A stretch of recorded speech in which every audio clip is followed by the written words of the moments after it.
রফিক ছেড়ে দাও লাগছে। রফিক আমার কোনো কথা না শুনে আরও জোরে জোরে করতে লাগল। বন্ধুরা, আজকে আবার একটি নতুন গল্প নিয়ে চলে আসলাম। প্রথম থেকে শেষ পর্যন্ত শুনলে আপনাদের দাঁড়িয়ে যাবে। আমার নাম সুমাইয়া। একটি মধ্যবিত্ত পরিবারে বড় হওয়া সাধারণ এক নারী। জীবনটা ছিল ছকবাঁধা সংসার, সন্তান আর স্বামীর কর্মব্যস্ততা। কিন্তু মানুষের জীবনের ছন্দপতন কখন ঘটে তা কেউ আগে থেকে বলতে পারে না।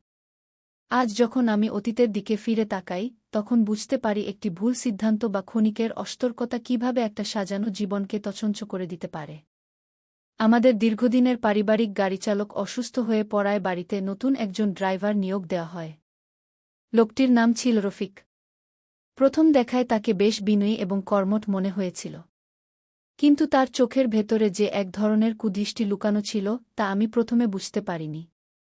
সে সবসময় অত্যন্ত সচেতনভাবে নিজের কাজ করত, কিন্তু মাঝে মাঝে রিয়ারভিউ মিররে তার তাকানোর ভঙ্গি আমাকে অস্বস্তিতে ফেলত। একদিন বাড়িতে কেউ না থাকার সুযোগে সে তার আসল রূপ ধারণ করে। সে আমার অপ্রস্তুত অবস্থার সুযোগ নিয়ে ব্ল্যাকমেইল করতে শুরু করে। সে জানত আমি আমার মানসম্মানের ভয়ে কাউকে কিছু বলতে পারব না। সেই দিনের পর থেকে আমার জীবন হয়ে ওঠে এক জীবন্ত নরক। সে আমার সরলতার সুযোগ নিয়ে ক্রমাগত বিশ্বাসঘাতকতা করতে থাকে। আমি নিজের বাড়িতেই নিজের কাছে বন্দী হয়ে পড়ি।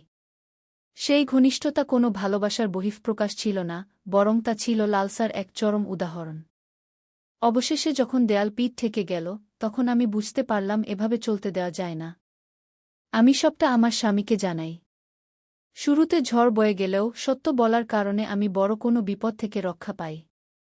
রফিককে আইনি প্রক্রিয়ার মাধ্যমে বিদায় করা হয়। ক্ষণিকের আবেগ বা নিষিদ্ধ কোনো আকর্ষণ আপনার দীর্ঘদিনের তিল তিল করে গড়া সম্মানকে এক মুহূর্তে ধুলোয় মিশিয়ে দিতে পারে।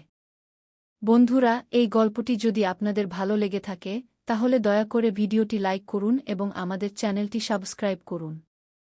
পাশের বেল আইকনটি প্রেস করুন, যাতে আমাদের নতুন গল্পের নোটিফিকেশন সবার আগে আপনার কাছে পৌঁছে যায়।